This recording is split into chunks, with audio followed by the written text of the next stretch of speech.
I remember when Shin Megami Tensei V was first announced. In every subsequent trailer showed off, I simply thought, why is he so pretty? The game simply oozes that trademark Atlus style, and that is what invariably pulls me into so many of their games. That being said, hopefully this doesn't soften your Mara, but I am not a veteran of SMT, and as such, this is a review for people with the perspective of a JRPG fan getting into the series proper for the first time, and do not even know what the words Shin, Megami, and Tensei even mean. All of this is to answer the burning question, would someone coming into SMT fresh with no experience enjoy Shin Megami Tensei V? Today, we will be answering that question, though if you are a veteran of the series, you'll at least get some good comedic value out of baby's first SMT game. You take the role of a Japanese high school student who finds himself transported into a post-apocalyptic world. By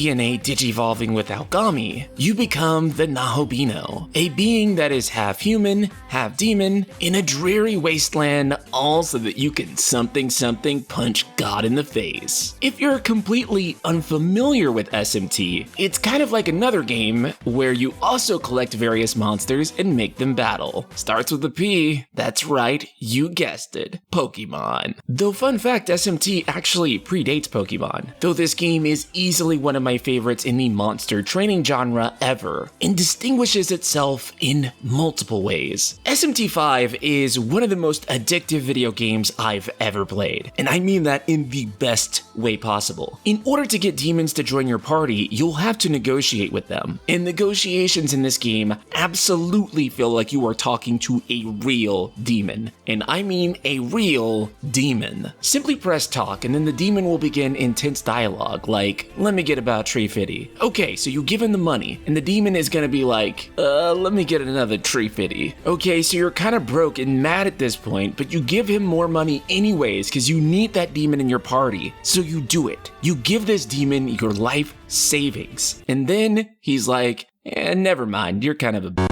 and then he runs off. This is what makes me fiend for more Mega 10. When you aren't getting panhandled by demons in an attempt to court them, you are gluing new ones together with the fusion system. This allows you to take all the demons that you've collected so far and make new, more powerful ones. Now this is where the game asks you to make the extremely difficult choice. Do you want to fuse your hot girl demons into an ugly demon that is more powerful? Indeed, Mega 10 V asks us to make very difficult choices. But trust me, if you do it, it will give you the advantage in combat, and boy, let us talk about combat in this game, because you, alongside up to 3 active demon party members, fight strategic turn-based battles in what is easily the most refined turn-based battle system I have ever played. The press turn battle system is known for the player being able to finish battles within a single turn. By targeting enemy weaknesses, the player is able to stack turns, allowing everyone to attack up to twice. This system also places a huge emphasis on buffs and debuffs, which are easily able to turn the tide of battle. The Magatsui gauge in the top right will continue to build up each set of turns. For all the Final Fantasy fans on this channel, you can sort of think of this as like a limit break. When using this, you can use abilities that give you an overwhelming advantage in battle, like allowing you to string together multiple critical hits. The only downside to this is that the filthy cheater enemies can also do this, meaning you'll want to begin to prepare yourself defensively for the damage, which can include abilities that nullify certain damage types or simply guarding. That being said, if you've heard that Mega 10 games can be extremely challenging, yes, this game is absolutely not afraid to bend you over its knee for acting up at the grocery store. In fact, the game even explicitly recommends that if this is your first Mega 10 game, that you play it on the casual difficulty, but just don't tell your SMT friends because they will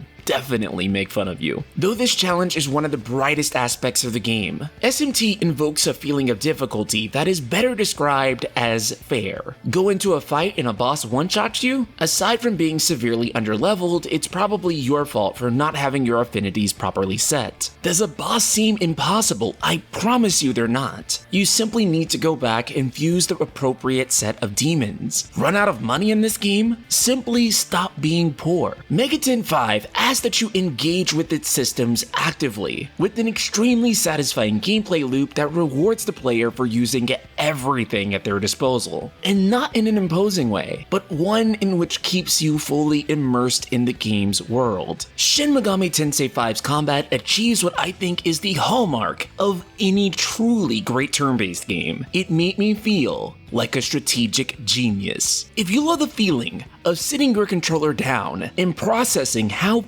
galaxy brain you are, Mega 10 is loaded with opportunities for these sorts of moments, and it's these fundamental moments that keep you entranced with the game. And it's a good thing too, because there's not much gameplay diversity in this game. I hope you like fighting battles, because that's pretty much what you do in this game, is that you fight battles, and then you keep fighting battles so you can fight some battles. That's what you do in Mega 10, right? But that being said, the gameplay loop here is so strong, it's unlikely to be a major problem for you. I mean, it wasn't for me at least, though it would have been nice. Then there's exploration in this game. While you have linear objectives, this game is for the most part open world and has an absolutely brilliant formula for it. Exploring the world as a Nahobini lets you do fast runs, do a big heckin' jump, grab certain ledges, and preemptive strike enemies with your hand laser. The map is often filled with things to check out, whether it's being on the lookout for various demons you'd like to collect, finding treasures, collecting items to exchange for cash, or doing the game's side quest, many of which are incredibly entertaining. You'll also collect these orbs that restore health and MP, which reminds me of another game that starts with a P. That's right, Pac-Man. Waka waka waka waka waka. This open world feels alive with a variety of demons. The only issue is that the hitbox in these demons are often so massive that you'll often snag and accidentally run into them, even when you don't want to. Like, way to block the hallway with your dummy thick hitbox, my guy. At any point in time, you can warp between areas. Pressing L will allow you to warp back to your warp point so that you can warp to other places and do some warping. You can also save your progress, defuse demons, and buy and sell items. Speaking of buying and selling items, the best part of doing with that is dealing with this lovable head. Looking to say thanks. Looking to Say thanks. Looking to Say thanks. What are you buying?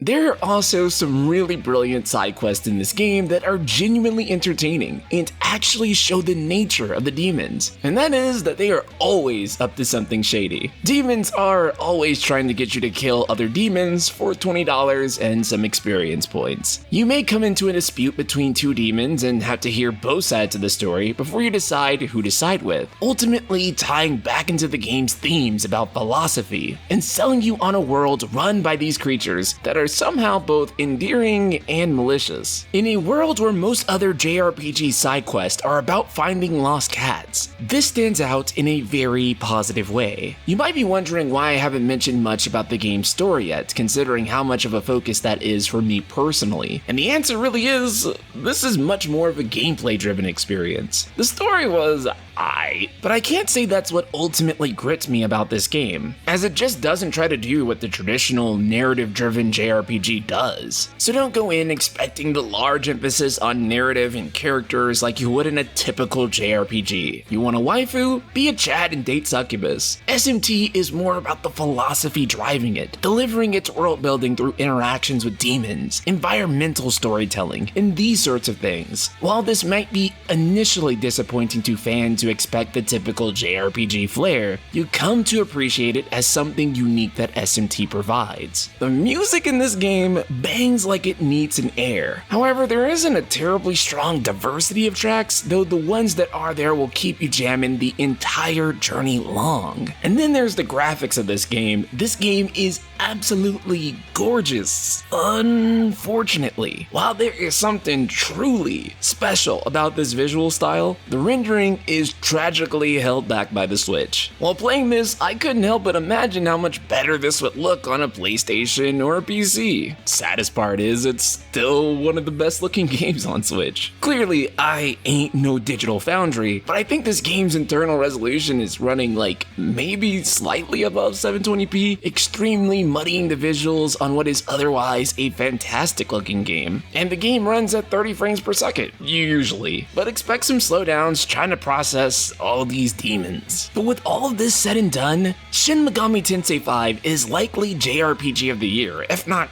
Game of the Year. From its incredible battle system feeding into one of the most addictive gameplay loops I've ever seen, to its demon waifus, to its incredible visual aesthetic, and so much more. Megaten 5 is an absolute must-play game, and a huge victory for Atlus. I give this game a whole biscuit out of gravy. Shout out to patron Lin Zwan and the rest of the Ultima community.